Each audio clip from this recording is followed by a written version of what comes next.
Hello, everyone, and welcome to Lessons from the Past. Thank you for attending today's session about modern ideologies. And everyone, please welcome Dr. Roy. Okay, so I'm going to start with a statement that will, I'll just say the statements. I was going to set it up. Ideologies, all of them. Is my voice okay? It's not, okay. Ideologies, I want to make sure you hear it. All of them are dumb. There it is.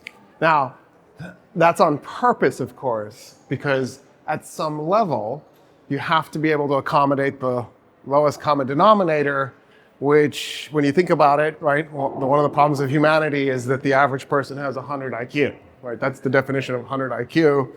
And so half the people you know are below average. And unfortunately, we live in an extremely complicated universe. And the 8 billion of us that are running around haven't made it any less complicated because we've made multiple cultures, multiple religions, multiple languages, multiple nations, multiple states. And as a result, well, there's so many moving parts, we have to simplify. So think about this. Our brain, our brains are actually really amazing. It's too bad we don't use most of it. So we have two parts to our brain. We have a conscious part and a subconscious part. The conscious part is slow, and by slow I mean it in every sense of the word, like also not very smart. It's deliberate. It tries to be rational, it wants to be rational, and thinks of itself as rational. It doesn't have the computing power to be rational, as psychology has proven, right? Daniel Kahneman won the Nobel Prize for Economics as a psychologist in 2002 because he basically proved that we are rational so infrequently, we could just not have the word rationality and we'd be fine. And then in 2017, Richard Thaler took that one step further and won another economics prize, but by doing psychology. And he said, look, there is this idea that the average person isn't very rational, but that the political elites and the business elites are, and then he showed that they weren't. Right? So for those of you thinking, well, at least the political and business elites are rational. No. So that's our conscious mind. Our conscious mind is the voice you hear in your head. It's always talking to you. It's is my hair okay? It's that voice. It's annoying. It's always second guessing and it's nervous and it's trying to, like, where should I sit? Do I want to sit next to this person? It's that voice. The subconscious mind is an incredible supercomputer, but it doesn't have language, so it can't talk to you. So the way it communicates to you is emotion. Isn't this cool? So in other words, to be a functioning normal human being, you need to be in touch with your emotions. Because if you were just a logical human being, you would be paralyzed and incapable of ever making any decisions because you wouldn't be listening to your subconscious mind, which is the brilliant part of your brain. You don't want to ignore the brilliant part of your brain. That's the part you want to be tapped into. Don't get me wrong, you need the conscious mind because it's also part of the equation, but you need the other part too. You need both. Your goal one isn't better than the other. It's just how it is. Anyway, so then take that into consideration as we go forward because there's no way to talk about ideology and politics without having a little bit of understanding of how the human brain works. One of the things we do, one of the things our subconscious mind does, is it deletes information. So right now, for example, there's background noise. Now you know it's there. You might not have noticed earlier because your brain was probably deleting it, but then I pointed it out and your brain's like, oh, okay, fine. Yeah, there's background noise. When you're driving, think of how crazy that is. You're listening to music, you've got your knee on the steering wheel, you're eating, you're texting, and somehow you only have an accident like 1 out of every 10 days. It should be like constant. You should be like splattered on the road. You're so reckless and dangerous. You're blind and deaf. But it's because your subconscious mind is deleting all the information you don't need and trying to give you the information you do need. It's just because you are blind and deaf, you're still going to have an accident once in a while. But when you think about it, if you were fully engaged and paying attention to everything, and you didn't have your music on loud, maybe not at all, there's so much information coming into your brain. A bird flies by, and your brain goes, you don't need that, you're driving. So it just doesn't give you that information. Right, there's the sound of the tires on the road. Your brain deletes that because you don't need that piece of information until they start squealing, and then your brain goes, hey, pay attention, there's something wrong here, right? So in other words, your brain has a filter, because if it didn't, with 5 senses, we would be constantly overwhelmed with too much information. So our brain is intentionally taking out information. There's this fantastic study where a group of volunteers went into an ER, and they went up to the ER doctors with x-rays. And they asked the doctors to diagnose whatever the x-ray was, a broken bone, ruptured spleen. Does a spleen even show up on an x-ray? Whatever it was. What they did, though, is when they took the x-ray, they put a little toy gorilla in it. So there's a toy gorilla in each x-ray. And some of the doctors noticed the toy gorilla, the majority did not, because they didn't need to notice it. Their brain went, toy gorilla, unimportant, dink, deleted the piece of information. And then, oh, look, broken bone. And then that's the diagnosis, and the doctor went on, not even noticing they didn't notice the toy gorilla. This is how amazing our brain is at filtering information. Okay, so having said that, ideologies have probably been around for a long time. We don't know much about the ancient ideologies. What we really know about our contemporary ideologies, and by definition, they're all modern. Modernity starts in 1492, so everything since 1492 is modern. So the first ideology came about in the French Revolution, although you can make an argument that there was an ideology that was forming in the American Revolution as well. And the reason is because once you become an electoral republic, you have to have a way to organize your voters. Up until then, you don't need ideologies. If you're a monarchy, you don't need your people to have an ideology. They're not giving input into the policy decisions. Who cares what your ideology is? So there's no reason to organize people on that basis. It's not to say that there aren't factions, because there are still factions. So let me clarify. So a faction is when a group of people have a common interest and then work together politically to achieve that common interest. That can still happen within a monarchy. Ideology is a set of beliefs that you pile on top to organize people, to structure people, to get people to act collectively. In a monarchy, you don't need that. In an electoral republic where you're electing politicians, you need that. If you had a democracy where you weren't electing politicians, there are no democracies on the planet right now, except there are some cities in New England in the United States that are democracies. They don't have a mayor, they don't have a city council. The people living in the town get together annually and make all the policy decisions directly. They don't elect politicians to represent them. That's what a democracy is. There are no democracies on the planet. There are electoral republics, monarchies. That's it.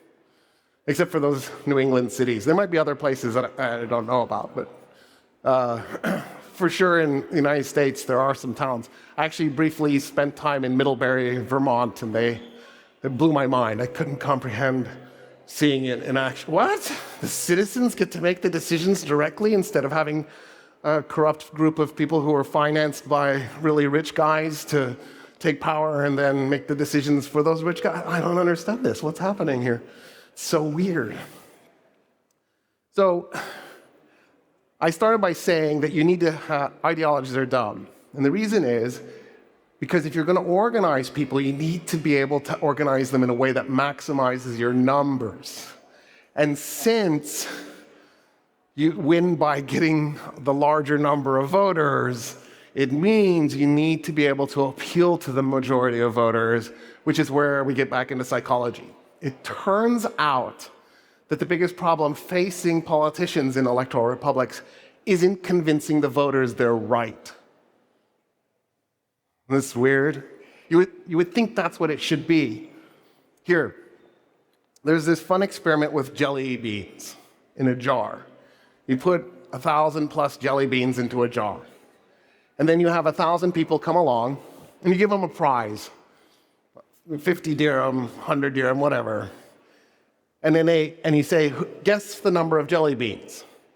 And what you'll end up with is a bell curve. Somebody, let's say there's 2,000 jelly beans in the jar. Somebody will say 2 million.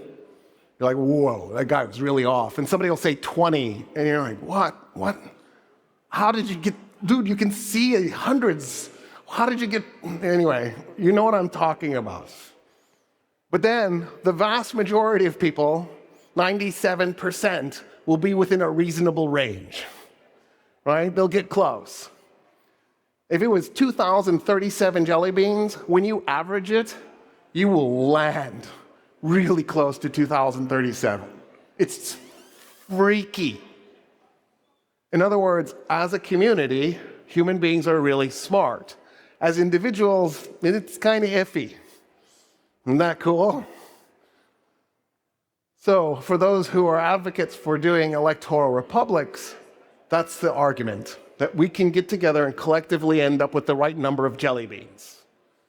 The problem is, because then you're going, wait, but I've seen the outcomes. They're not getting the right number of jelly beans. The problem is, remember I told you your brain has a supercomputer and it communicates through emotions? Well, there's a really big flaw with that brain.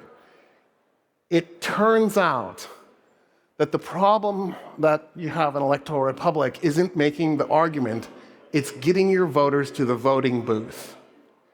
And it turns out voters tend to be really lazy. So they think, I don't really need to go. Unless you live in a place where they put your name in the newspaper and fine you if you don't show up, like Malta. So you will be publicly shamed and hit with a fine if you don't vote. They have like 98% voter turnout. It's amazing. But if you have a state where they're intentionally putting the voting booth far away and there's not enough voting booths and they made it like a hurdle and you're like, do I really want to stand in hours to not have my voice counted anyway? There's this tendency to stay home. So how do I overcome that? And the answer turns out are hatred and fear.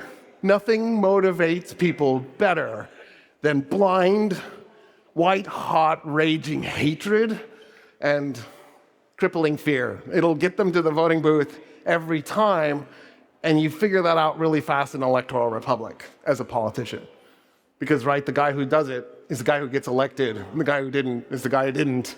The next time they run for office, they'll work on that rage and fear. Well, rage and fear, that's animal brain, that's not human brain.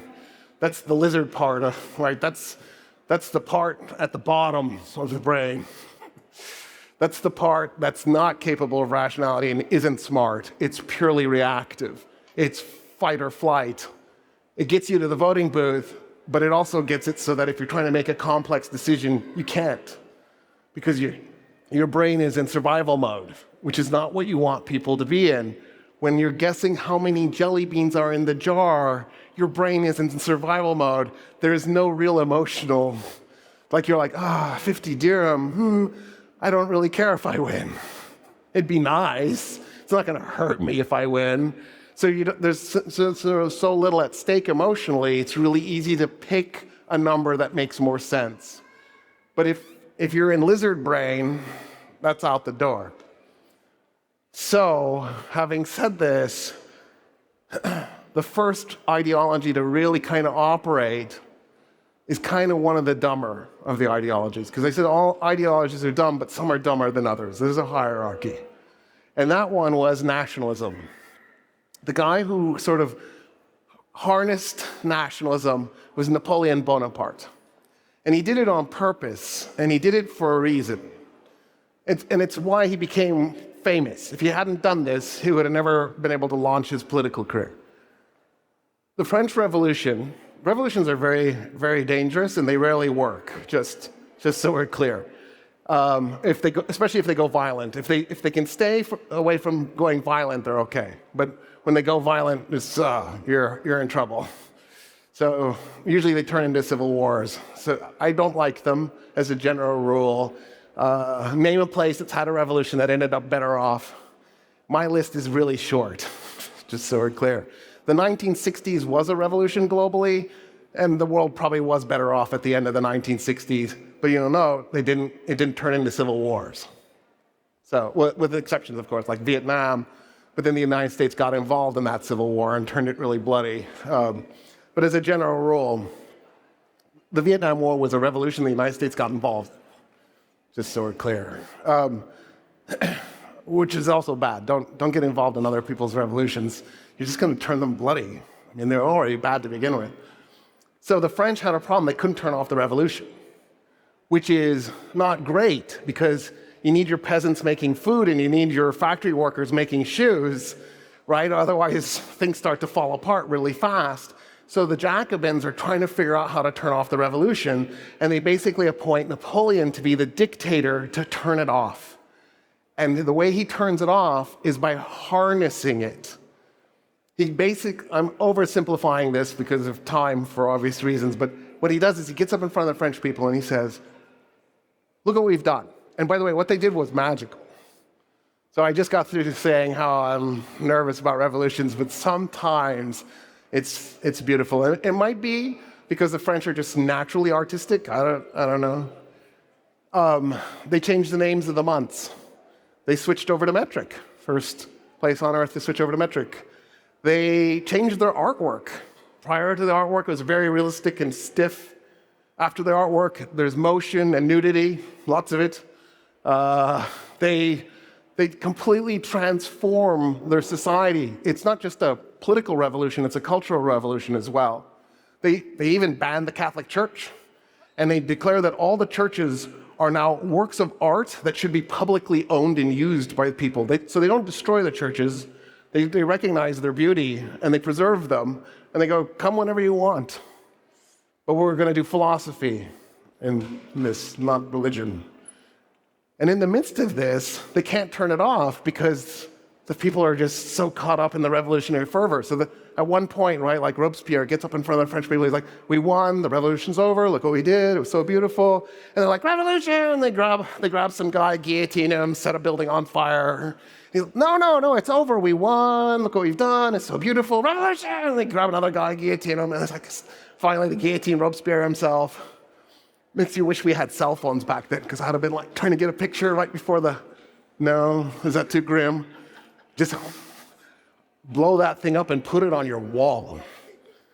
The guillotiner got guillotined. This is what I mean by the French are so naturally artistic. They wrap the revolution up put a ribbon on the top. Anyway, Napoleon goes, do you know why we pulled off this amazing revolution? And the French people are like, no, tell us. Because we're French. That makes us superior to everybody else. Nobody else on the planet could ever do a revolution like this. It's our duty then, to our brothers and sisters around the world, to export the revolution. And Napoleon launches a 17-year-long rampage. At one point, he owned everything from Moscow to Madrid. He went to Egypt. He fought in Palestine. He fought in Spain. He fought in Germany. I don't know how many times. Back and forth. Germany was like his runway. He motivated the French people so much that in his campaign in Russia, when he did capture Moscow, the Russians set it on fire. And then Napoleon and his men are like, wait a minute, it's October, we're in Russia, and we don't have any buildings to shelter in. And he went, turn around. And they ran as fast as they could to get out of Russia. They didn't make it. 95% of his army is destroyed, mostly froze to death. It's kind of grim. He gets back to France. He's like, look, I just lost the army. Everybody's like, yeah. Like my brother was there, my son, my cousin, my nephew. He's like, it's okay, we're French. I need another army. They went, okay. And they made him another army. And he rampages for another 2 years. Here's why it works. Nationalism is the idea that your nation is superior to all other nations. All other nations are therefore inferior. So if you go to war against them and you kill them, it's okay. You're just making the world a better place. You're just sort of culling the bad and the weak. Isn't that cool? Fantastic ideology. Of course, that was the penultimate expression of it. The ultimate expression came in the 1930s in Germany, and they have the National Socialist German Workers' Party, Nationalsozialistische Deutsche Arbeiterspartei, National Nazi. Hence, every nationalist is a Nazi. Ding! Now, some of you are like, wait a minute, but I love my people. That's not nationalism. If I say I love whatever, whomever, it doesn't automatically mean I think everybody else is inferior. It doesn't have to be that way. Nationalism is predicated on the idea that your nation is superior, which means all other nations are inferior. There's a difference between patriotism and nationalism. So just for clarity's sake, I'm not saying reject the nation. Nations are real, they're beautiful, they're wonderful. So I'm against tolerance. I know this is going to go viral. Somebody's going to misquote me. Here's why. I'm sick of people saying I tolerate. Oh, good. So does that mean you're not going to genocide my group? You know what I want? I want people to say, I love the fact that you even exist. I want to celebrate your existence, not tolerate your existence. Tolerance feels like such a low bar. Yeah, I'm not going to actively try to kill you in the near future. Whereas nationalism is by its very nature essentially intolerant because it's predicated on this inferiority-superiority belief. All right, the next ideology, and I'm doing this chronologically, but it's probably a mistake, we'll see, is socialism. Socialism comes before liberalism. The reason socialism comes before liberalism is socialism is in a reaction against the harshness of capitalism. So you have to, if you think 200 years ago to a factory in Europe, people are jammed in shoulder to shoulder, back to back. There's no space. There's no ventilation. The lighting is poor. If my fingers get caught in the machinery and they get chopped off, I'm charged for the damages to the machinery. And since I probably can't pay for it, I go into debt peonage where I'm literally put into a labor camp and my labor goes to the company for the damages my lost fingers caused to the machinery, and the life expectancy is through the floor. 190 years ago in London, life expectancy was probably about 21. The city explodes and becomes the largest city on the planet because people are pouring in because they're desperate for work. They're working 14 hours a day, 6.5 days a week. For in today dollars, like $3 a day if you're a man, maybe $1.50 if you're a woman, and 50 cents if you're 8 years old. The suicide rate is through the roof. Death by alcohol poisoning is through the roof. The number one killer is respiratory disease because they're pumping all this soot and coal that they're burning into the atmosphere. They turned London black. The white moths in London evolved. No, there's no evolution. Anyway, they evolved and became black because it turned out that if you have a genetic mutation that makes you black, you don't get eaten by a bird at night. And by the way, they're slowly evolving back into being black now that London's cleaned up. So apparently there is some advantage to being a white moth. So weird. But of course there's no evolution. Like, there's no global warming too, I'm sure. There's a hurricane that will be a tropical storm just as it glances past Iceland. Hurricane Aaron is heading to Iceland and will be tropical storm strength as it gets close. Like, I think we can stop with there's no global warming at this point. I think we're in Iceland. Just not okay anymore. It was so much fun in the beginning, though. Like, I was thinking if you could just buy land in northern Canada, it'll be genius. Or Greenland, and then I discovered they don't have private property ownership in Greenland, and I've been crying ever since. So, socialism is an attempt to somehow organize people into a political entity that can push back against the harshness of capitalism. Now, interestingly enough, a factory is a social media outlet. because I'm shoulder to shoulder, so I can just turn my head and whisper to the guy next to me. Well, I'm going to have to shout because the machinery is really loud. So I need to shout over the machinery. But that guy next to me can hear me because we're so close. And so I can pass a message to the guy next to me, who can pass a message to the person next to them, and we can get this message all the way to the other side of the factory. And the next thing you know, we're organizing. We're doing work slowdowns, strikes, work walkouts. They're completely illegal. The police and the military get called out. People get beaten up. It's a bloody, messy affair. But little by little, it forces the owners, the rich, the ruling class, to start to make compromises. One way to head that off, by the way, is just to make the compromise up front. Just throwing that out there. Instead of waiting for your workers to rebel against you, maybe you just pay them better wages and cut their hours? Well, anyway, greed is a terrible thing. Should work on that. So, I know it's a virtue in capitalism, but we talked about global warming, right?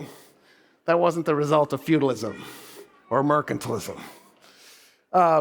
So, socialism, the thinking behind it, I'm oversimplifying this. We could probably spend several semesters, right, on socialism and still have a problem with it. It's a complex ideology, to say the least, in part because so much has been written on it and there's so many arguments. But the nutshell version of this is, how do we create a just society?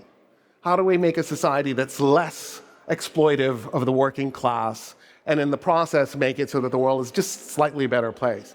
The thinking they had, most of them from the 19th century, was that if you could become a clean electoral republic where you had real fair elections, since the majority of the public was working class, they would start to vote for their own self-interest, and little by little you'd start to see changes.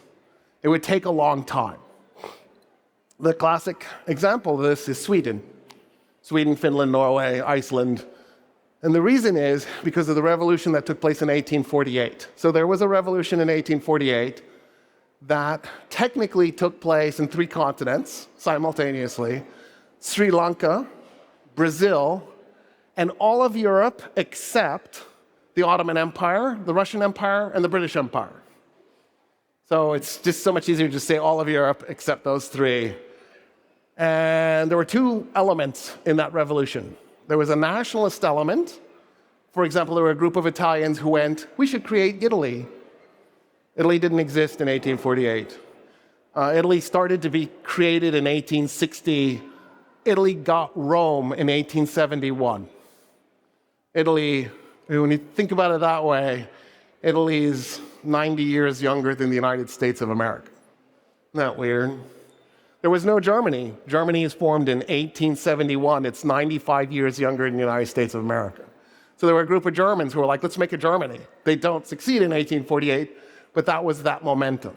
The other piece was socialists who were going into the streets and seizing the factories with the goal of liberating the working class.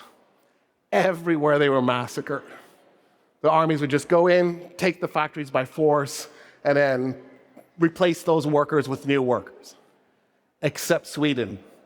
The king of Sweden, Norway, because they were united at the time, sent negotiators.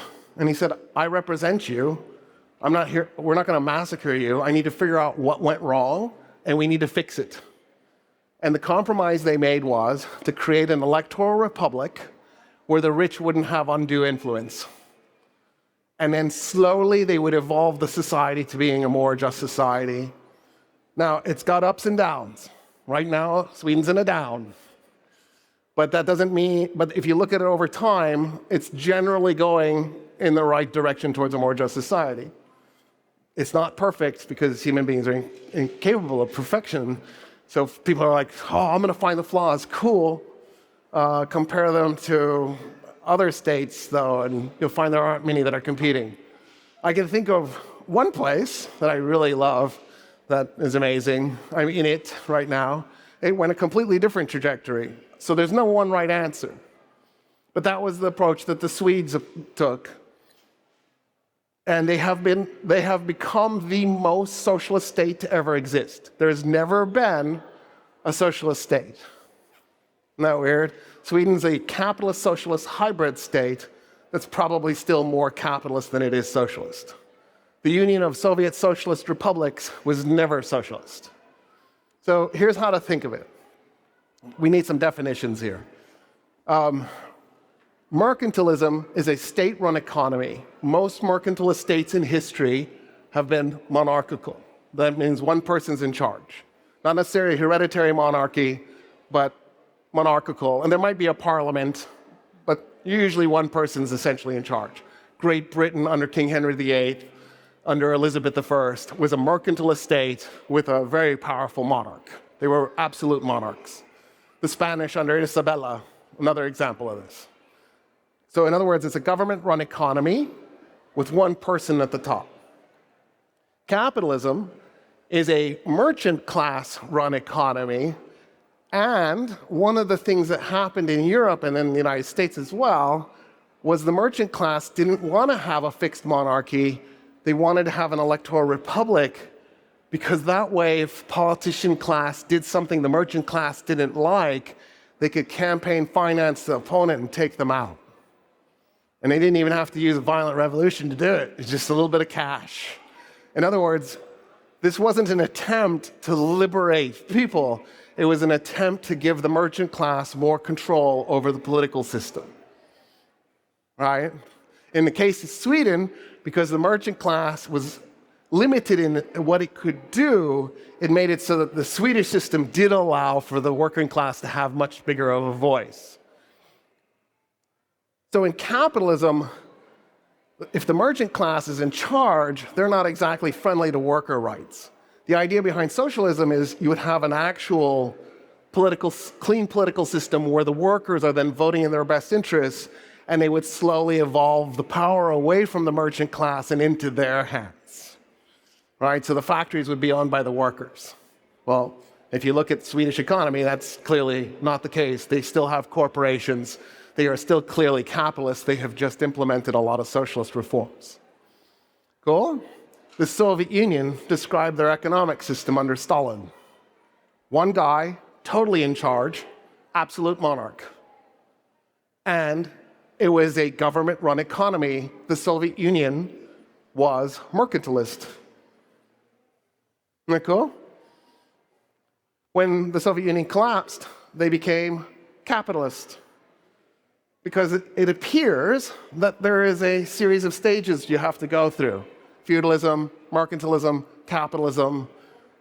At the rate we're going, socialism's 500 years from now, assuming we survive global warming. But for the record, the Permian mass extinction was probably just a global warming event. It took out 98% of everything. So, don't get me wrong, Canada will really benefit from this. I'm just not sure it's a good idea. Maybe we could slow it down at least. You know what I mean? It's true, the Arctic Circle is going to open up and there'll be new trade routes, but why do we need them? We already have fantastic trade routes. Like, I don't get it. If you want to do new trade routes, let's do them in space with colonies on other planets. Just thought. All right, so the next ideology I want to introduce, and again, like I skirted through this because, well, we don't have a lot of time, is liberalism. Liberalism is the ideology created as a reaction against socialism to create a counter-argument to push back against socialism. So, liberalism is the defender of capitalism. That's its goal. There is no ideology called capitalism. Capitalism is an economic system. Socialism is an economic system and an ideology. I didn't do this. I'm really sorry. It drives me nuts. Like, why can't we have consistent rules? But we don't. So liberalism is the capitalist ideology. Every time Joe Biden would say, I'm a capitalist, I go, I don't think you are. Warren Buffett's definitely a capitalist. Elon Musk, Bill Gates, they're capitalists because the capitalists are the top 0.01%. That's what that means. If you're a capitalist, it means you're the super rich, the fabulously wealthy, the opulent. So what he meant to say is I'm a liberal. But if he said that, people would go, oh God, he's a socialist. No. So here's how this works. In liberalism, there are 4 sub-ideologies. So there's one ideology called liberalism that's divided into 4 sub-ideologies. One of those ideologies is conservatism. Another one is populism. A third one is libertarianism. And the fourth one is liberalism. So you can be a liberal, you can be a conservative liberal, a populist liberal, or a libertarian liberal. That drives me nuts. Why did the English do these things? Why couldn't they have made a 5th word for this and we not have this really irritating thing? So when people will say, I'm a liberal in the classic sense, they mean 19th century. What they mean is they're a liberal, but not necessarily a liberal as in the Democratic Party in the United States liberal. Anyway, it's so irritating. So how do the 4 sub-ideologies differ? They differ on 2 vectors. One vector is how much interference should the state have in people's social lives, so non-economic behavior. Like, should you ban tattoos? Should you control abortion? Is gay marriage illegal? Those types of questions. Conservatives and populists say yes, the state should be involved in regulating that kind of behavior. The other vector is economic behavior. So the question is, how much control should the government have over the economy? Should you regulate banks, for example? Should you maintain some sort of environmental policy? Should you have taxes and then use the taxes to do things like build roads and fund public schools? Populists and liberals say yes. We want lots of government regulation. In other words, populists want to regulate everything, the economy and your social life. Libertarians want to regulate nothing. They believe capitalism in its pure form should be allowed to run rampant just like it was in the 1920s, because nothing went wrong in the 1920s. Everything was perfect. So much so we've decided to do the 1930s over again. I just don't know why. Anyway, so a conservative believes we should regulate social life but not the economy, and then a liberal believes we should regulate the economy but not social life.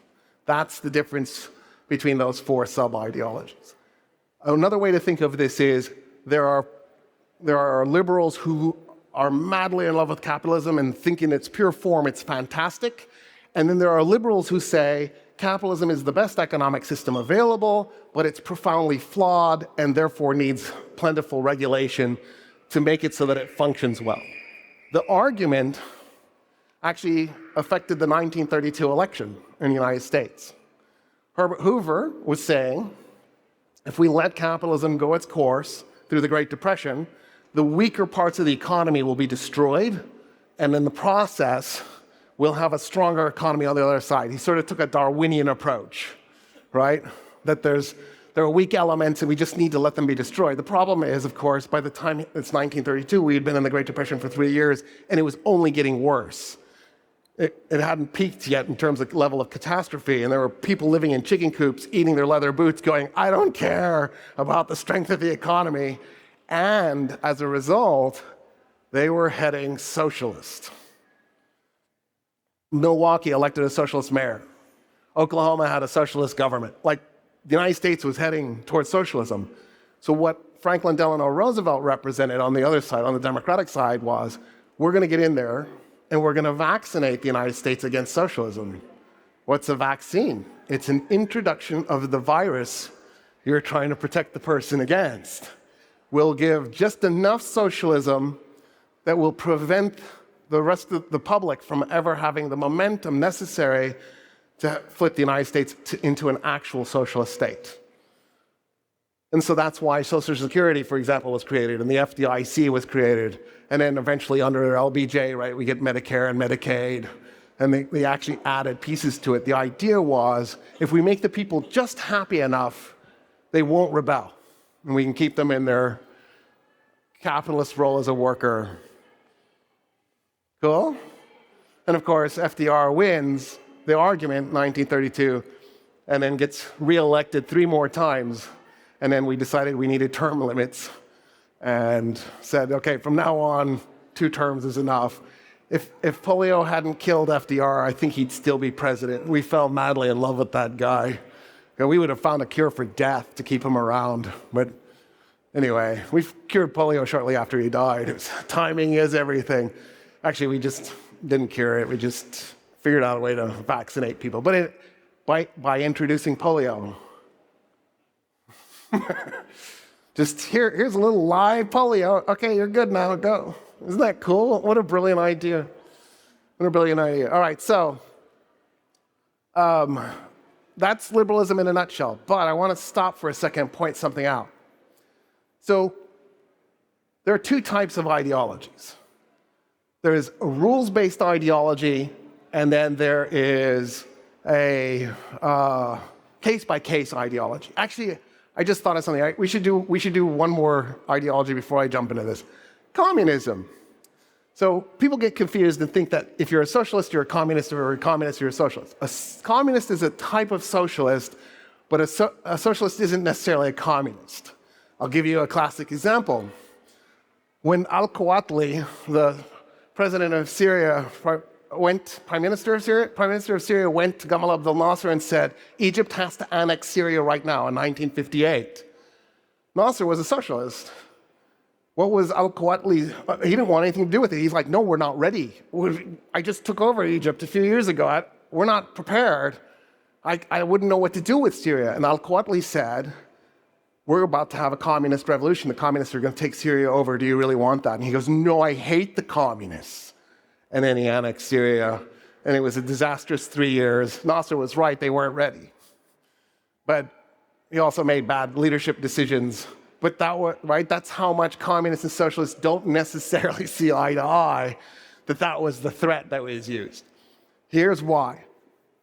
So, after decades of socialists trying to make progress in Europe, helping, for example, switch the House of Commons in Great Britain over to a democratic institution, an institution where you elect your representatives from the commoner class instead of having a hereditary nobility. Right? Was it 1867? That's the year in my head. It's probably totally wrong.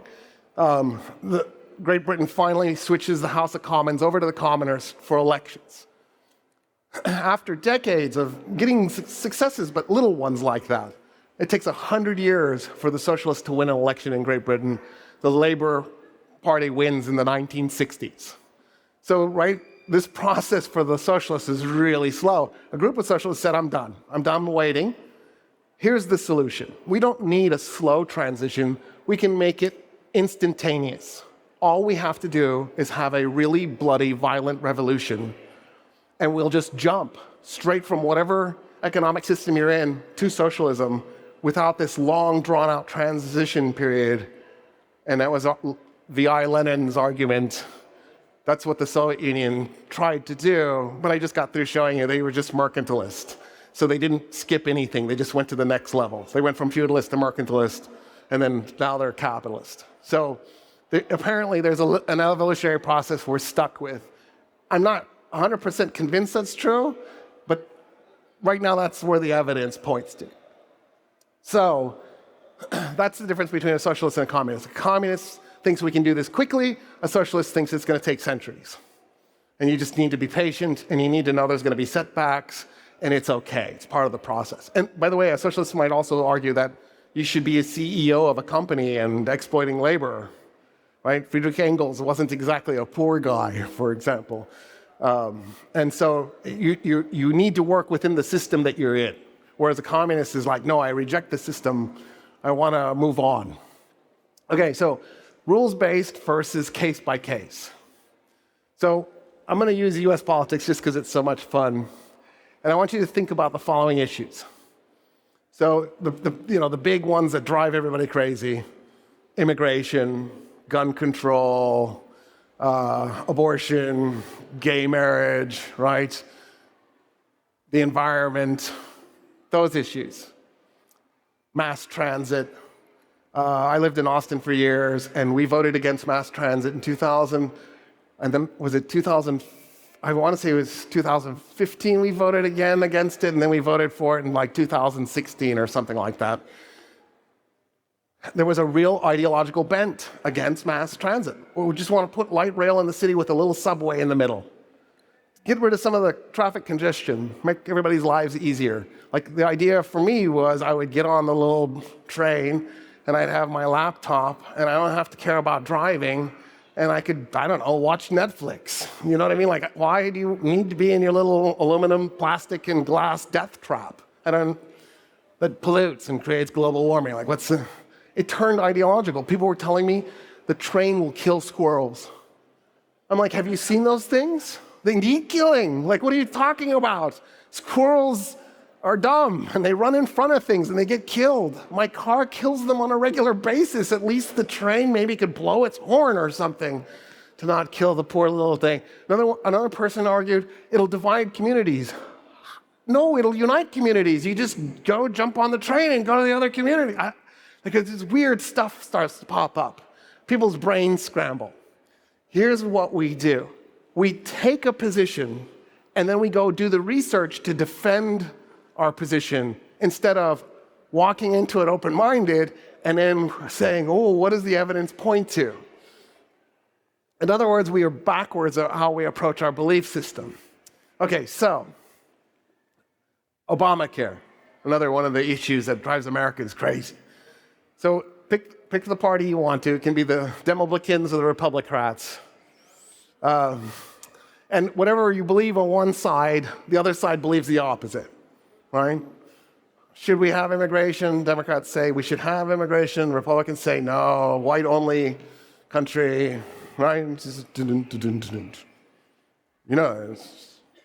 okay, just checking to make sure.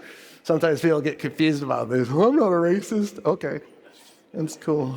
UKIP. United Kingdom Independence Party, that was one of their mottos right before Brexit. We're not racist.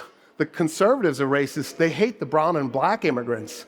We're not racist. We hate all immigrants, even the white ones. And I was like, okay.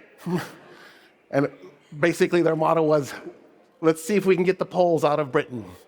The best way to do that is to Brexit. You blew up your economy because you didn't like kielbasa? Like, Jeez, I like Polish people. I'm trying to figure out what made them so angry at Poles. Like, of all people to hate. Like, you should hate Finns. Now I'm going to get a bunch of angry Finns. I'm part Finnish. I'm part Finnish. It's a joke. It's a joke. I promise. Okay, so I got the 23andMe results to prove it. Is that nationalism? That was nationalism. Oh, see? It's self-destructive. It's a way to manipulate voters into voting against their own self-interests. Right? Is anybody happy with Brexit? Anybody on the planet besides me?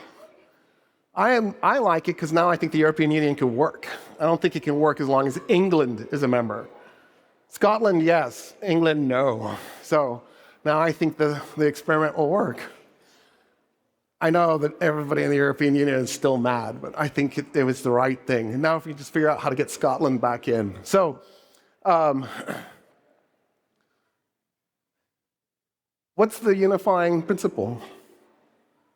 Like, let's say you want to regulate tattoo parlors, and you want to regulate TikTok, and you want no gun control, and you want low taxes, and you don't want environmental regulation in place, and you're against Obamacare. What's the unifying principle? What's the thing that links all those things together? What? I just didn't hear it. Trump, maybe? But before Trump, it was already the case. I mean, how is being for or against gun control part of nationalism, or abortion, or tattoo parlors? And what? Fear?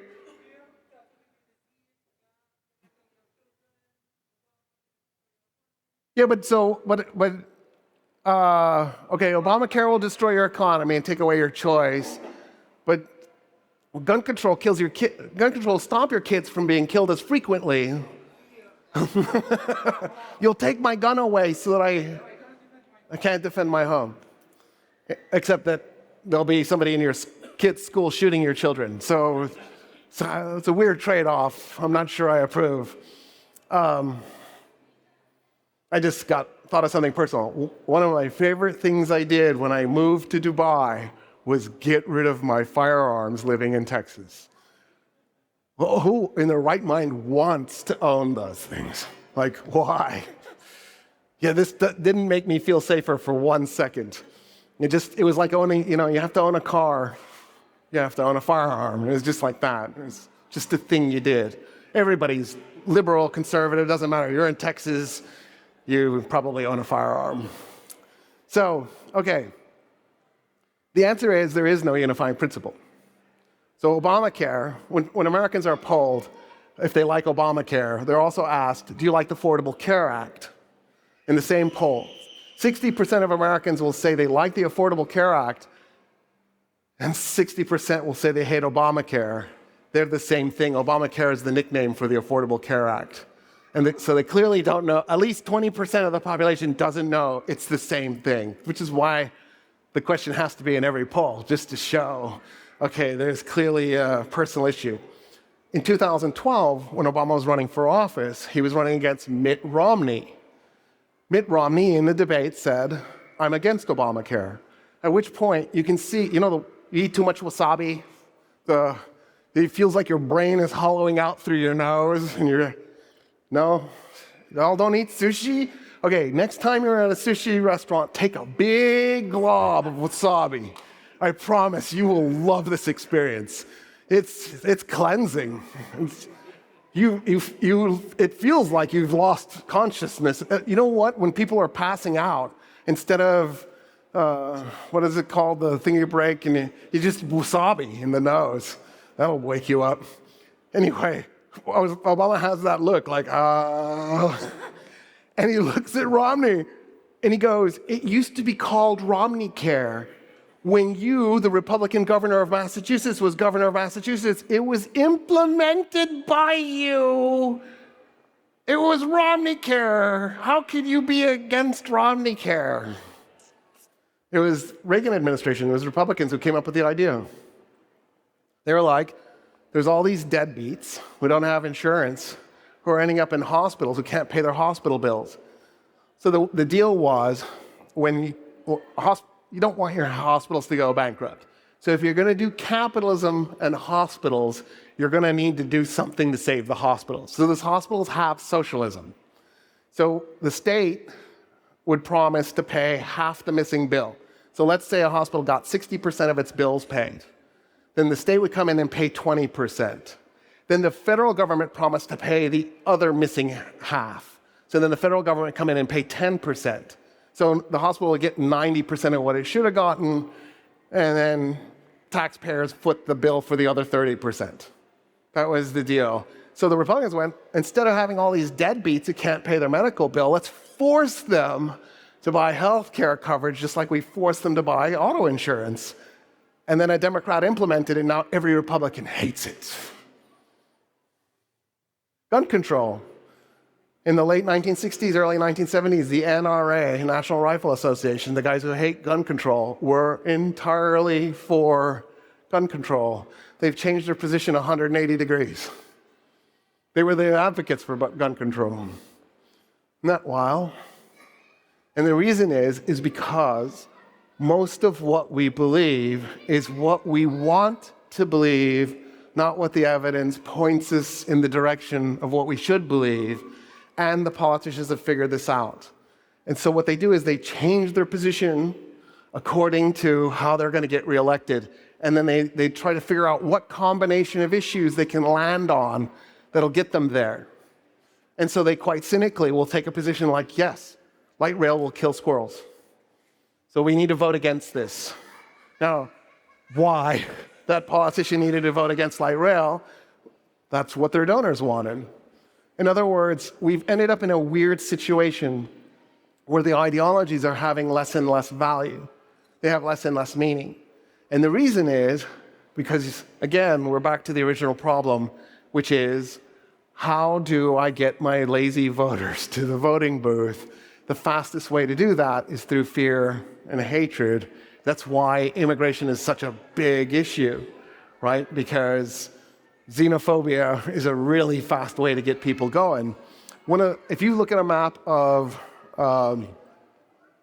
Germany, and then you look at how they vote, AfD, the anti-immigrant political party, does really well in what used to be East Germany, which is ironic, right? Because it's far right, extreme far right political party, and East Germany used to be communist, extreme far left. So there's clearly a pendulum swing backlash going on in East Germany. Now, having said that, the communists, their foothold is still East Germany. So East Germany has is the base for the two polar opposite ideologies. Where AfD doesn't do well is what used to be West Germany. Well, if you also then took a map of Germany and superimposed where the immigrants are, you would find that that is actually what the map looks like. There are very few immigrants moved into what used to be East Germany. They're almost all in what used to be West Germany, where the AfD isn't doing well. But you have to remember, most of the immigrants can't vote. It's not that the immigrants are voting against AfD, it's that the voters are in contact with the immigrants and as a result don't fear them. But the voters who don't have contact with the immigrants are filled with fear because it's something they don't know and don't understand and don't know anything about. And so the politicians are manipulating their ignorance. Now, the result of this is politicians have realized if they say less and take fewer policy positions and commit to less and just focus on these emotional issues, they can advance their career faster. And so one of the things that's ironic about the situation that we're in now globally is we've lost the arguments that we had 100 years ago. Should we be socialist or should we be liberal? And now we've descended into this period of a breakdown of ideology, where there isn't a real conversation going on anymore. I mean, you think about it, what are the issues that I keep mentioning? Really, we have a few issues that we should be focused on, that should be taking precedent over everything else, like global warming. That needs to be at the top of, the planet is doing so little. Plastic, don't get me wrong, I love plastic. I am 100% in favor of plastic. I love what modernity has brought us, every aspect of it. But at some point, we're gonna need to start figuring out what we're gonna do with all the waste plastic so that it's not microplastics in everybody's bloodstream, right? We found microplastics in our brains now. It's everywhere. It's throughout our body. Who knows what it's doing to us? Who knows what it's doing to fish in the environment? Like we need to be thinking about these issues. There are serious issues we're facing. What's AI going to do to us? At some level, we need to be calmly, slowly, deliberate, conscious mind working on these issues, and we're not. Instead, we're sort of just scrambling around. Well, our politicians from one place in particular are saying random things and then backing away and then charging forward and backing away and sowing chaos at a time when we need to be globally working together. There are several conflicts on the planet that could be resolved if people could get out of lizard brain for long enough and have a conversation. Let's do two more ideologies. I know I'm probably running out of time, aren't I? But we need to do these two ideologies really quickly. Also, there's a really amazing thing that James Madison wrote 240 years ago, roughly, 238 years ago. I'm gonna read it to you. I think I have it memorized, but just to be sure that I don't mess it up, I'll read it. I'll do it first, because I'll forget otherwise. Okay, so he wrote this in Federalist Paper number 10, which was written in 1787. And this is what he said. So I'm going to read it like he said it, and then I'm going to translate it, because it needs translating. So strong is this propensity of mankind to fall into mutual animosities that where no substantial occasion presents itself, the most frivolous and fanciful of distinctions have been sufficient to kindle their unfriendly passions and excite their most violent conflicts. So, contemporary English, we as a species want to break up into groups. and we just want to be angry at the other group. This is so deeply wound into us that we'll focus on the most insignificant, unimportant issue. So, for example, if I had a class for 16 weeks, college class for 16 weeks, and I tied yellow ribbons around the arms of half the class and purple ribbons around the arms of the other half of the class, by about week 10, somebody will be dead. We've done multiple experiments on this. The prisoner experiment, the Stanford prisoner experiment, is probably the most famous and the funnest of them, where it's a group of college students volunteering to be guards and prisoners, and I don't remember how many days it lasted. It was just a few before people at 3, and people are hospitalized. And you're like, dude, you're college students. You know this isn't real. In other words, our ability to determine where the boundary between reality and fake is very thin. So, he also adds another sentence, but the most common and durable source of factions has been the various and unequal distribution of property. And then he goes on to say, this is why we're creating the government we created. He ends up regretting it and then creates a political party to fight back against the government he created. So that's a different story. But his warning is, if we're going to unleash this kind of electoral republic on the world, we need to be careful because it's going to be the tendency of people to form into these factions. And what he was trying to do is figure out a way to solve for it. He obviously failed, but it's interesting that he warned us that we would get to this point, and we didn't pay attention. It's probably a mistake. You should pay attention to the past. Okay, I told you 2 more ideologies. So another one is fascism. Fascism gets misused a lot. Populism and fascism, I think, are the ones that get misused the most. So fascism was created in the aftermath of World War I. It was created by Benito Mussolini, who, by the way, was a socialist, who was kicked out of the Socialist Party and then went and created a new ideology. He tried to identify what went wrong, because World War I was a horror. It was a nightmare. It was a catastrophe. 13, 14 million people die in the war. The Spanish flu kills another 65 million people. Like, it's a nightmare bad 6 years. Just because 4 years of World War I, and then the Spanish flu kept going. And it was called the Spanish flu because nobody wanted to admit they had it in their country, so they picked a neutral country and named it after them. It was burning through France and Great Britain too, and Germany, but it's just nobody could admit it. So they get through the other side, and Mussolini says, I've identified the problem. The socialists say it's the ruling class, the rich elites. They're wrong. That's not the problem. The problem is modernity itself. What we need to do is roll the clock back and go back to when things were great. For him, 1900 years ago, when there was a Roman Empire. And that was his goal.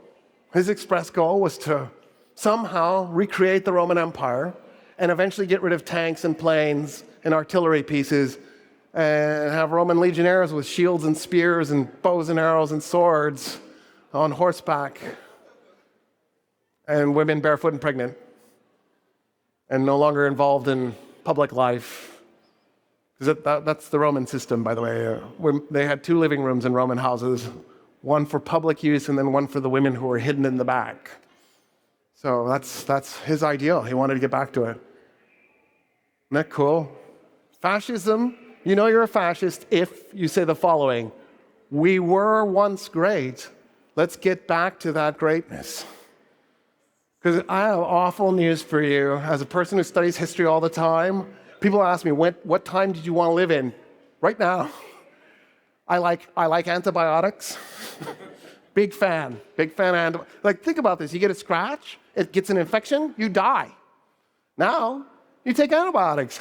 You don't die. This is, I almost feel like you don't have to have another conversation. Like, we're done. That and entertainment's really good. You know what I mean? Like, no. I'm going to do a plug for Dune Prophecy. I love that TV series. So now's the time. There was no better time. In the past, things were bad. You get 40-year life expectancy, That was like 100 years ago. I mean, now is a really good time to be alive. I know it's exciting and exciting in a bad way. It's always been exciting in a bad way. The only difference, of course, is the nukes, but that's another issue we should talk about globally in a calm, gentle voice. Like, don't move nuclear submarines towards somebody just because you had a tiff on social media. They're not cool. Like, wouldn't it be cool if if some people were actually adults? Like, be phenomenal. So, one more ideology, fundamentalism. Now, before somebody's going to be like, oh God, that's an awful, no, think about it, it's got the word fun and mental in it. How could it not be one of the best ideologies the world has ever seen? I don't know what that's for. Fundamentalism is the belief that your religion is the only path to salvation. Everybody else is doomed for all eternity to burn in hell. So some of you are going, wait a minute, I might be a fundamentalist. You might be. Fundamentalism is to religion as nationalism is to nation. It is the belief that your religion is superior and therefore all other religions are inferior. So the best the fundamentalists could ever do is say, I will tolerate you. I will not actively try to wipe you out, because there's no way they could ever celebrate your existence, because by definition they think you're on the bad side, which when you think about it is outrageous. Why? What's the percentage of people who convert to a new religion on the planet? 5%? Maybe it's 10%, and I bet you the majority of them become agnostics or atheists.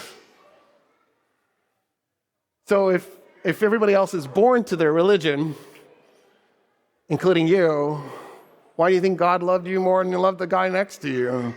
That's where I get stuck. I think humility would be in really big order. We are all equally worthless. We are trying our best on an incredibly complicated planet, an incredibly complicated universe, to just make it through the other side. Why not give that guy a little grace? Yeah, okay, they're going to burn in hell for all eternity. Why are you accelerating it? Why do you need to get them there faster? Make some space for them. And I think that's where I get stuck with ideology. Right now, the United States is in real trouble because, and this is happening in other places, I'm just picking the United States because that's where I was recently. We don't like each other anymore. But for what reason? What's at stake? And that's where I get stuck. Like, what are you worried about? So when I hear the anti-immigrant argument, I'm like, okay, so you plan to do the roofing and picking the blueberries? And you were going to do the road repair and build the homes? Like, what? That was what you were aspiring to? You're mad at immigrants because they're doing the jobs you didn't want to do? I don't understand. You're mad at them because they get paid less than you do? You think you'd be like sad for them and out there fighting for their rights, trying to improve their quality of life. Instead, you're like, let's get them out. In a country of immigrants, well, colonists. Immigrants are nice people looking for new job opportunities. Colonists come, steal your land, kill you, and say, this is mine and I've always been here. It's like, I think as a descendant of a colonist, they were late. My grandmother's family moved to Wyoming in like 1890 on a prairie schooner. So they were like, oh, this is really awful land. They then packed up and moved to Michigan because they thought that would be an upgrade. But that's what you get for being late, being a late colonist, right? The good land was already taken. And so they had to relocate. But anyway, my point was, instead of having this thing where we're in factions, where we're constantly thinking me against the other guy, why not, and this is going to sound crazy, show a little grace, a little humility, assume you don't know everything, and then approach all arguments by finding a point of unity. Like, where's the way in which you agree with that guy? My favorite ever, one of my favorite ever, I was going to exaggerate. One of my favorite ever professors, he and I didn't agree ideologically on anything. Like, we just didn't. I loved him. It didn't matter. Ideologies are stupid at the end of the day. What mattered was he taught political philosophy. I'm madly in love with philosophy. We were looking for the answers, and we could stand to be around each other and argue and disagree. We both liked reading Plato, and it just didn't matter. The rest of this stuff didn't matter. And I don't know how we've lost that. We need to get back to that. One of the things that I love about the UAE is I feel like that's here. You can disagree with the other person, and it just doesn't matter. And you can hang out. And this is an international place where it's welcoming. And I feel like it's an example for the world. There are other places, of course, that are like this. It's not the only place, but it is a fantastic place. So I feel really lucky to be here. And I want UAE to keep modeling this behavior because this is the right path to be on. Anyway, I know I'm way over on time, and I just wanted to say thanks for being here, and bye. Thank you so much, Dr. Roy, for another excellent session, and thank you everyone for coming here tonight. Hope to see you in the next session. Have a great night.